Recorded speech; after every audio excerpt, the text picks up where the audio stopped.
Pinangalan niya na yung city sa kanya, no? Si Villar. Kwanto crossing Cavite, iba-ibang kwanto barangays yung sinakop to kinonsolidate niya ba? Kaya pala ano ka na. Kaya pala yung sa doon. Kaya nga dapat kaibigan niya lahat ng mga politiko Ayan. Anong Aberdana pala sa doon? Malapit na yun sa Verdana. Siya yung first Ito yung old home pala, no? Sa niya, no? Going. Siya yung first Filipino na mayroong sariling city. Hindi hindi mananalo sa presidente, at least may syudad ka naman. Oh.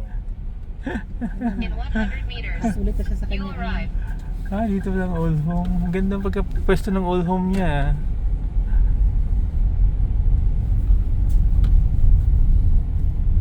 Pwede tayo Dito po tayo.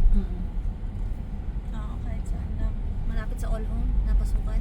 Doon na lang siguro. Kaya You've Tagos-tagosa lang arrived at naman. your destination.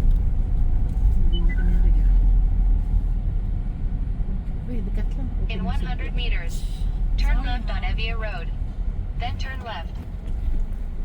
pwede tayo merienda pa dito, ating breakfast. Thank you po, ha. Ito po kuya number niya, no? Ay, hindi po. Ito yung nakopy ko sa